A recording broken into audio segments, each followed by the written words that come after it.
Sorcery, Part 1, and if I remember correctly, last we left off, I had managed to get all our gold stolen by children in Baratunti, and then we fought a ninja assassin guy in the woods here.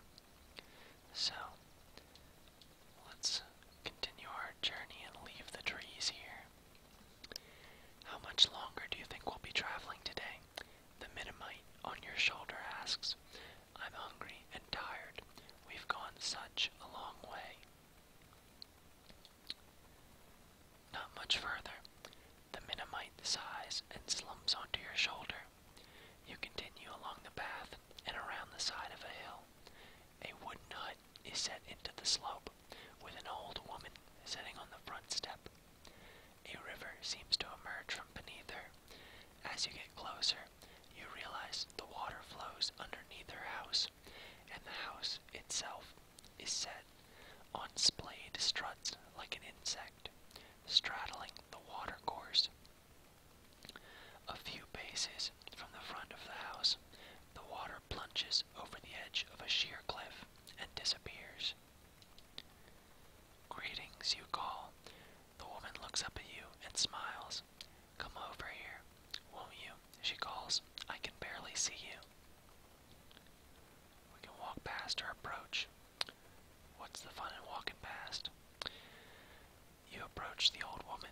She smiles a toothless smile and gets up from the step. Come in, please, she beckons. I get so lonely living out here on my own, away from the villages. You shake your head. I should not stay long. I have a long journey still to make. Of course, she replies. We'll have tea out here on the step. She sounds almost nervous. Hurrying to her kitchen, she returns with 2 large cups. Watch it, Jan whispers in your ear. I don't trust this one. Let's not drink the tea. The tea is still hot. You cup it between your hands as you speak. Why do you live alone? It must be dangerous. Oh, she smiles sweetly. No one bothers about me. Why would they? You can't help but notice she has not answered the question. What is your name? They call me Gazamoon, she replies with a smile. I used to be quite well known in my way. You nod, but you have never heard of her. This is a beautiful place, you remark, watching the river plunging away over the cliff face. This is the top of the crystal waterfall, she says.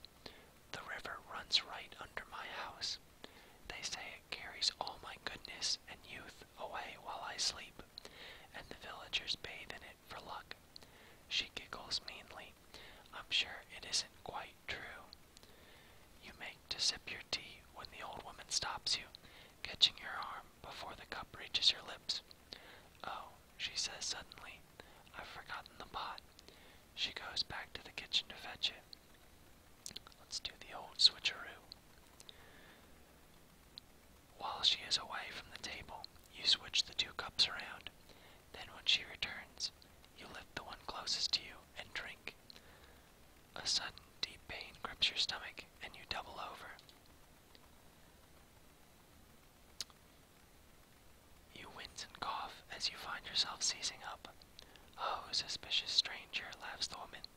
I can count on travelers suspecting my witchcraft. You try to shout, but you are paralyzed and quite powerless. The old woman begins to search through your bag. Jan flits about in some distress, unsure what to do. Then, with a coo of delight, she pulls out the spellbook page you were given by the old man in the tree. My book, she cries, the missing page. Why didn't you tell me you had my missing spell?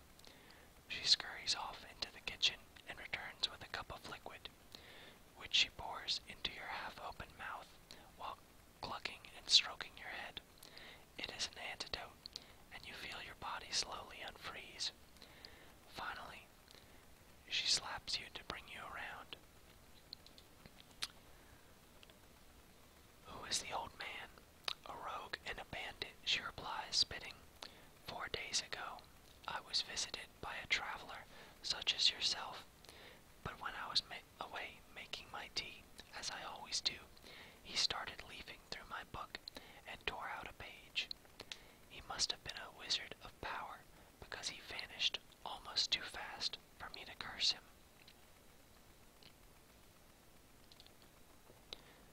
What curse did you cast? Well, you saw him, she replies. I aged him. Didn't stop him escaping, though.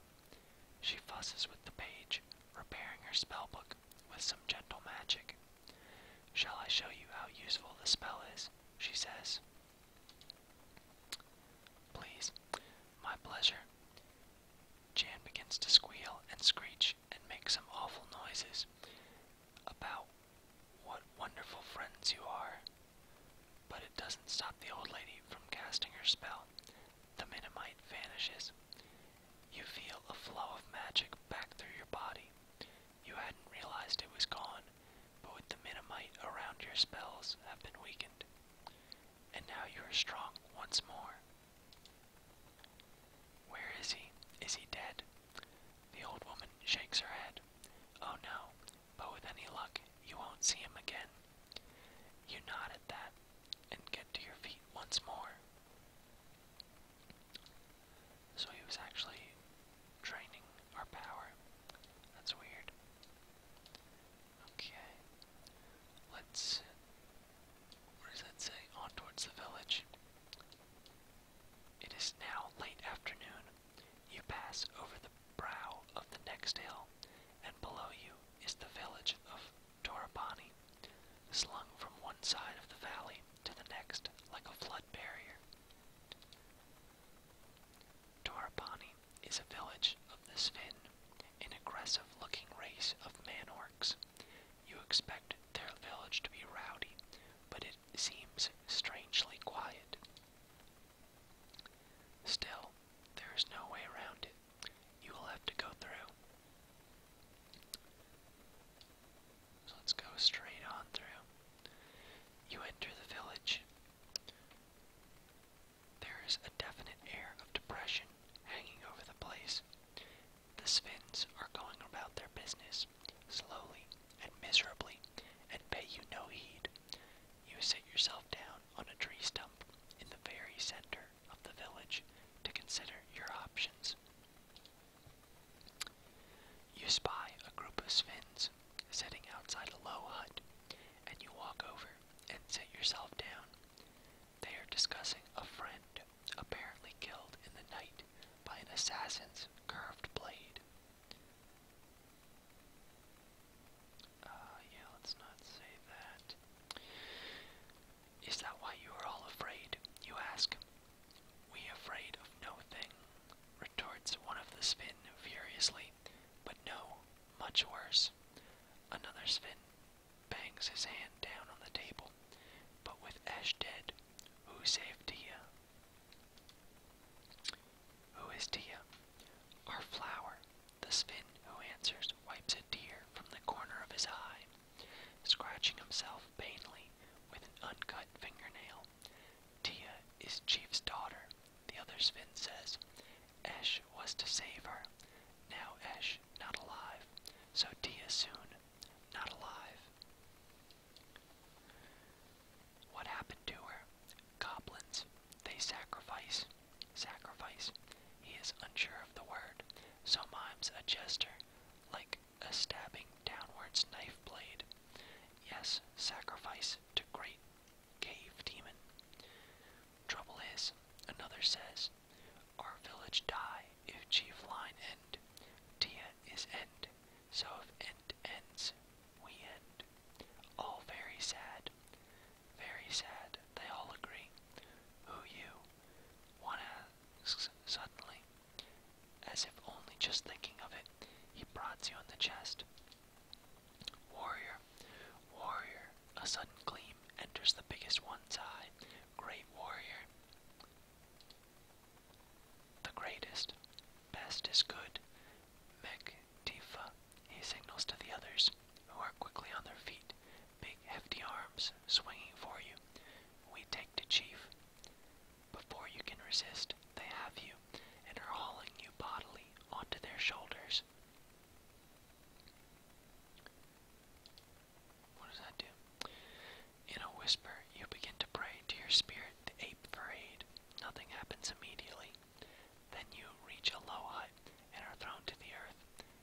arms and legs are released. Perhaps your spirit has heard you. You cannot be sure, but now that you have summoned the powers above, they will not help you again. Okay. The door is slammed and locked. A moment later, it reopens, and your possessions are thrown inside.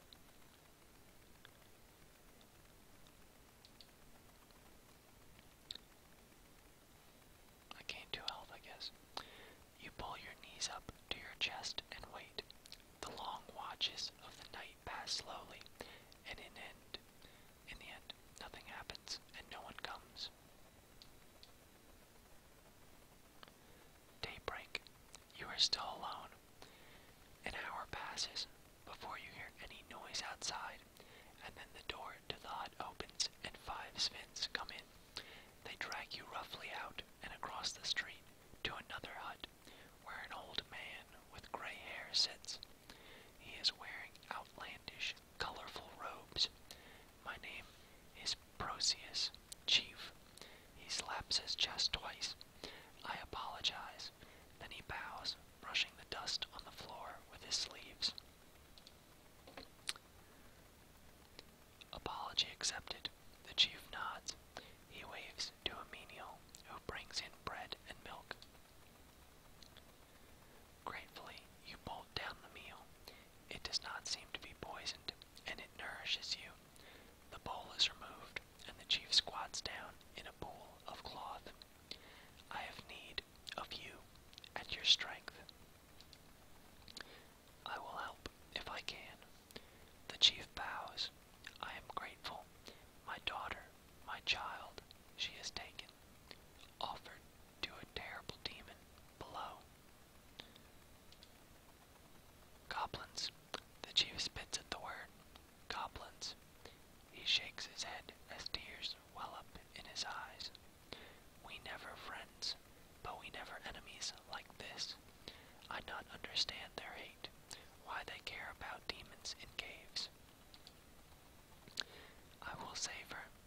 The chief wipes away a tear with a clawed finger.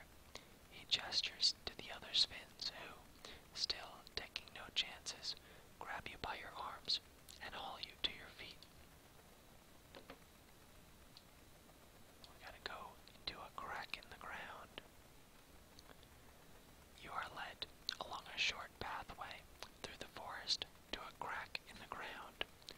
One Sphinx has brought a rope and another a basket. They are preparing to lower you down into the pit of the earth itself.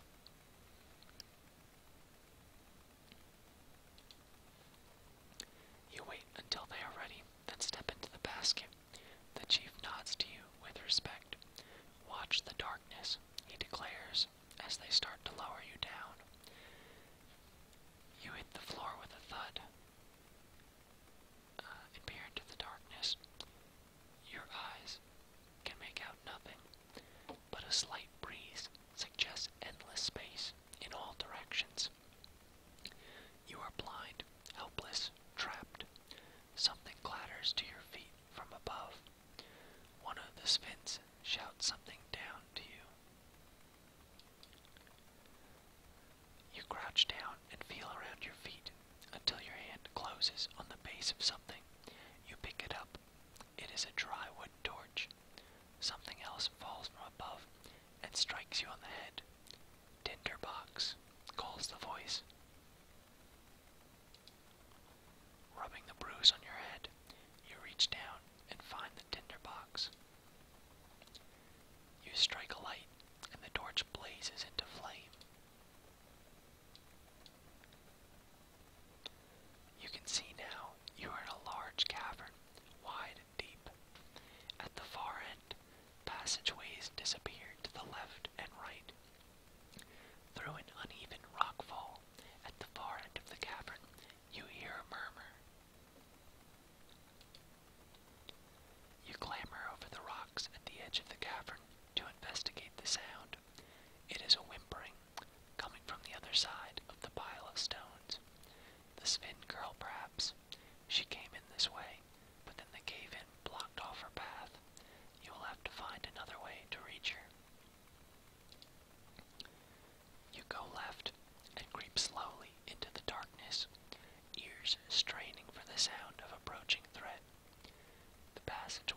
slopes down a short way that ends in a T-junction. Two stones are stacked on top of one another against the wall here. There's nothing special about the two stones, except that they happen to be on top of one another. You turn right. Here the cave system widens. Pendulous stalactites hang from the ceiling, as if about to fall and skewer you into place.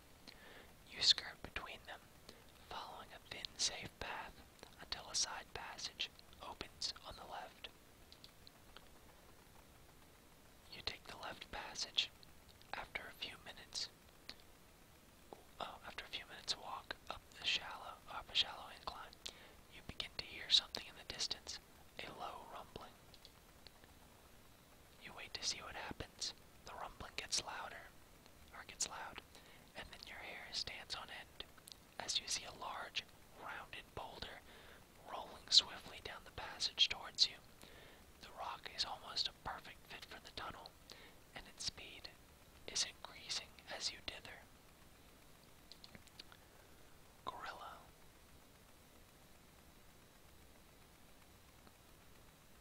But danger. Okay. So that's not gonna help. With the Minamite no longer beside you, the world of magic is close to your fingertips once more. So what would be helpful?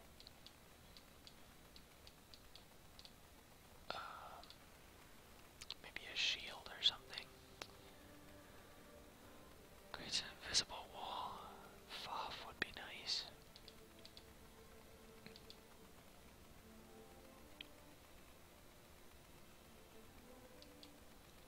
Let's see if we can do Foff here.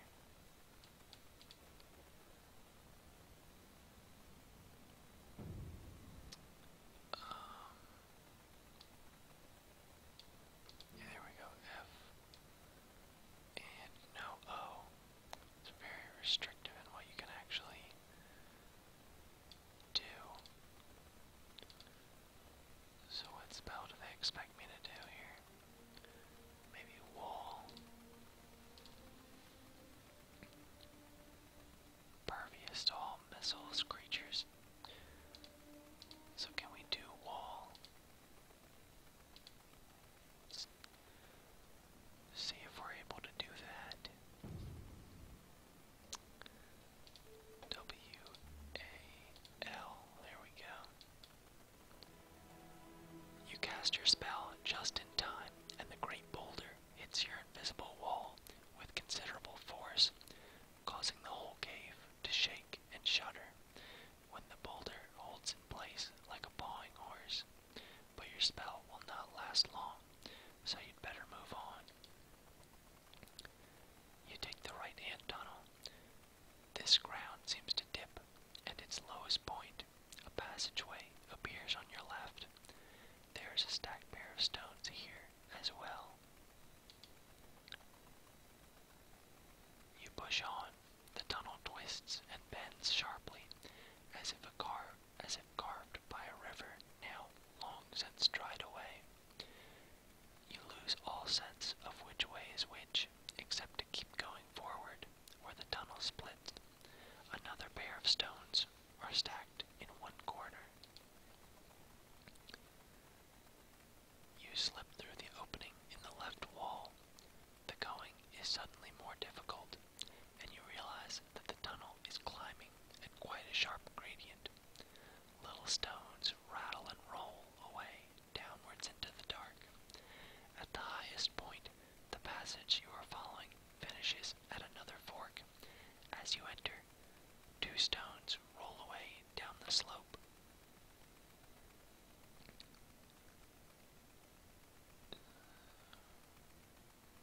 Okay.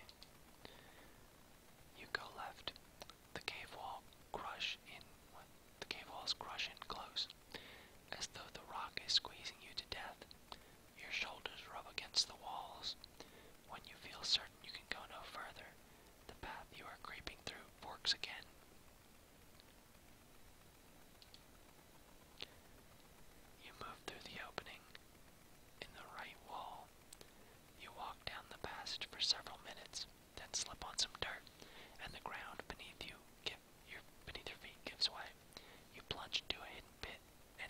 something soft.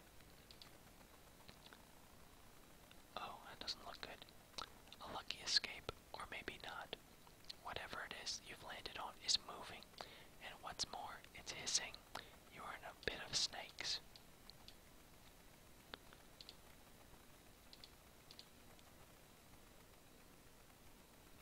I think we're gonna need more spells.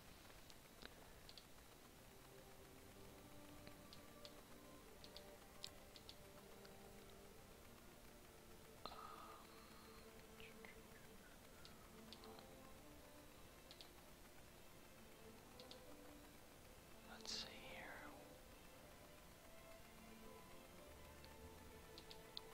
That won't be helpful. What is this? Not helpful. That would have been useful, maybe, before.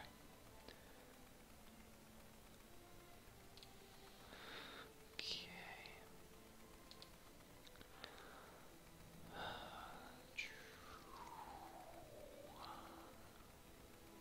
Okay.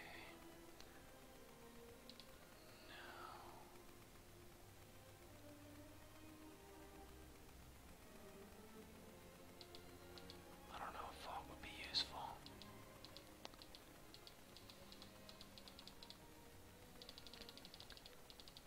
Either fog or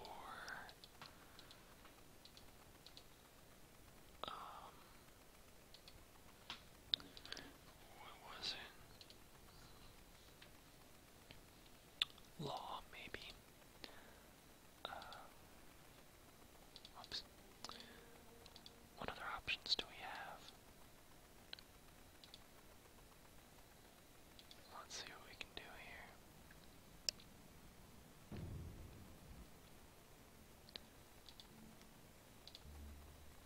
We can't do law. You cast the spell and feel the snakes come under your command. You command the snakes to approach. They slither nearer and nearer, and then they begin to climb the walls, holding themselves erect until they form a living ladder that stretches up the passage above. You steel your courage and climb quickly back up to the tunnel above. Back on firm ground, you watch as the spell leaves the snakes, and they tumble, snapping, hissing, and hungry, back to the cavern floor. You squeeze back into the narrow cave, where a crack splits the wall on the left.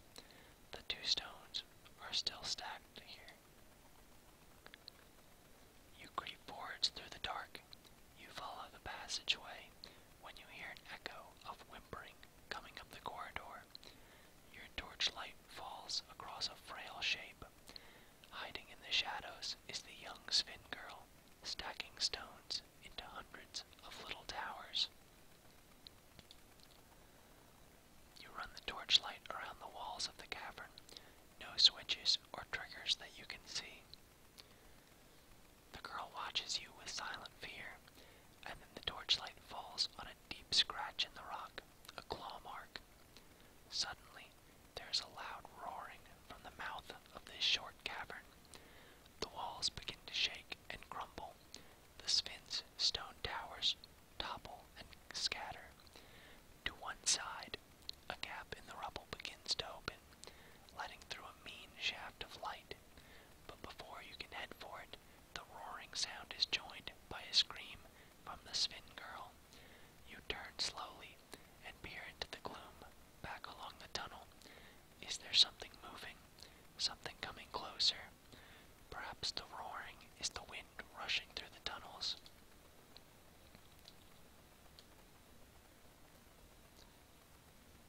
You hear the scrabbling sound of claws on rock, and the exit from the tunnel is blocked by a dark and looming shape, a manticore, huge, terrible. It stands between you and the light, and howls in bloody rage. Manticore is a weird beast.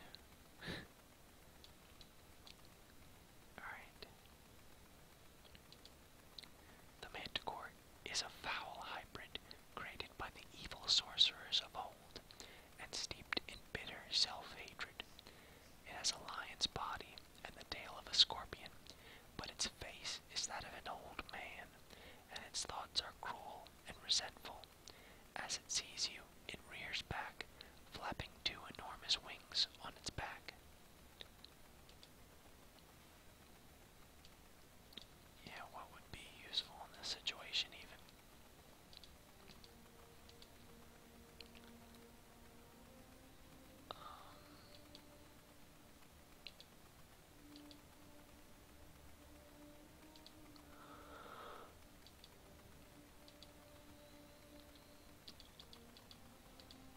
We have Yob. We could summon one of those. Giant.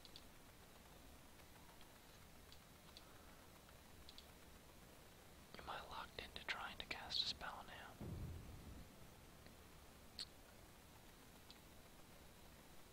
Let's see what were the spells that I said.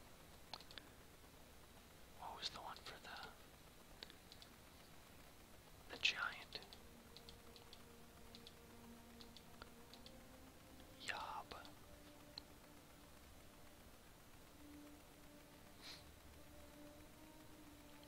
Maybe 6 if I can. Yob or 6.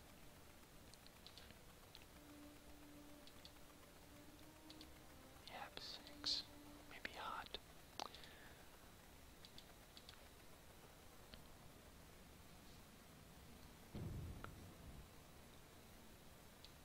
So Yob is not gonna happen. Oh, it has to have a U in the middle.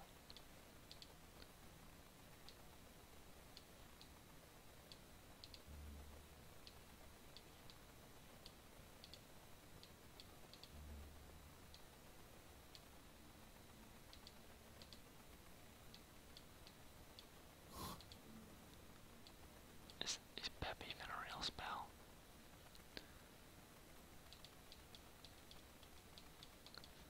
Let's see, can I go back?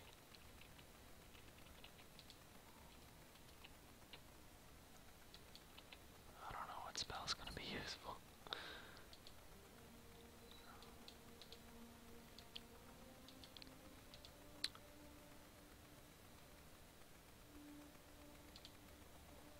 Was Fob one of the ones that I could do?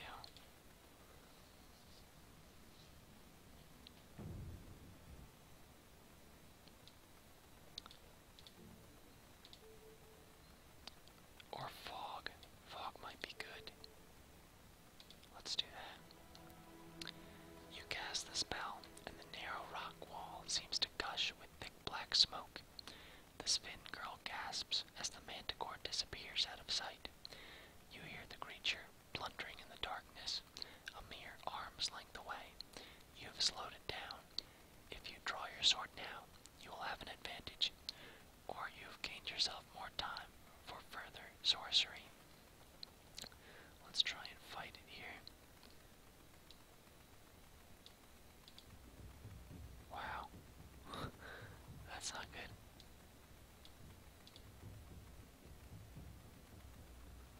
He has 18 health. That is pretty crazy.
into it. Survive with 1 health. That's skilled swordplay. Is that as best as we can do? Should we try it again?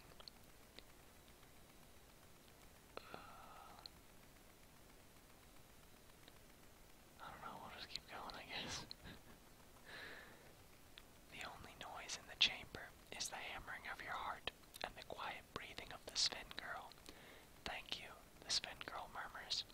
Then, tugging at your arm, this way, she leads you towards the light, through a gap in the rocks, to the pool of sunlight in the first cavern. Hopefully we get a chance to eat here. You wave the torch, hoping to attract attention. Girl, call to your father. The Sven child nods mutely, then bawls at the top of her lungs. Brosius, I'm here. Then something drops down, a rope with a basket on the end. Get in together, the chief calls from above. We'll pull you both up.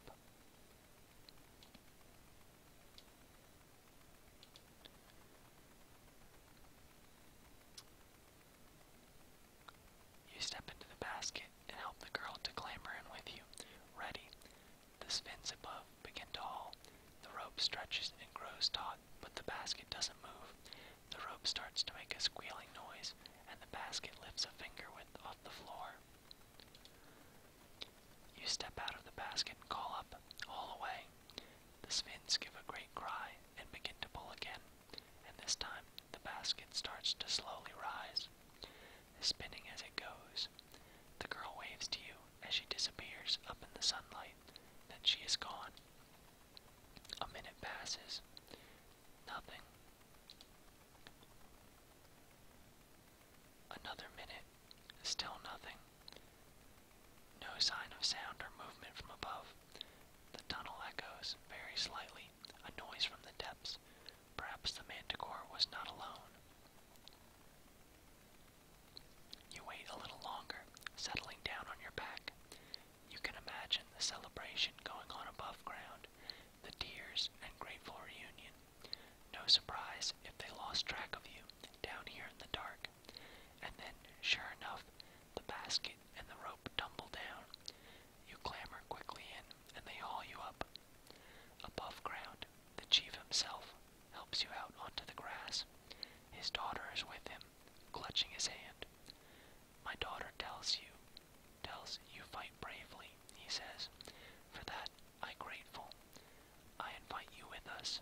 Back to Urbani. Will you come? Yeah, let's go back here. We need some rest. And I accidentally took a weird roundabout way. A little generosity. Can I hurt you? You nod. Hey, we got full health again. That was a good decision. You nod. I will come. As you enter the village, it erupts into celebration. I guess these are the people that we helped out. They kind of look like goblins, too. You are given a place to stay and recuperate from your long journey. A visit to the healing priest treats your wounds, and when you emerge, it is to find the village before so somber and silent, now in full life. Flowers are tied to every rooftop, and bands of Svens are playing music on long, strangely shaped lyres or lyres. You are whisked away into the dance by Brosius' daughter before the chief can welcome you to the feast. That night, you sleep heavily and rise the next morning to continue your journey. The chief meets you before you go. My good friend, he declares, you have saved us. He presses 2 gifts into your hands, a pouch of 10 gold pieces, a fortune for a place like this, and a key. This opened the South City gate of Carre. He tells you, I hope it is use. You perform one last transaction before you go, exchanging your emeralds for 24 further gold pieces with the chief. It is much safer way to carry valuables, as you can stash them around your body, in your boots, and to leave. So I've managed to regain, and that's probably more than we had originally, but replenish our supply of gold, get fully healed, and we are ready to go. You take your leave. The path winds away from Torabani, and soon you are on a downward slope, away from the Shamutanti Hills, through stepped rice fields. As you walk, you feel for the first time the loneliness of the path ahead. Though Carre is a busy city, it is cruel, and beyond Carre there is nothing but the vicious wasteland. You will have no one to trust in the days ahead. For a brief moment, up on the hills above the path, you fancy you see a figure stealing its way along by some high and secret route, a figure all in black. But when you shade your eyes against the sun, whatever was there has disappeared. In the distance rises the wall of a great city, the first true stonework you have seen since the ruins of the giant city in the hills. And here's Carre, which I think is our ultimate destination here. So we might be nearing the end of part 1. And it has been a long adventure. But I guess we will finish that up in the next episode. I think we will call it a day right here. I think we had a nice little adventure through here, fighting the Manticore, surviving with 1 health, and coming out of this very prepared to wrap up our adventure. So, leave a like or a comment if you enjoyed the video. Please subscribe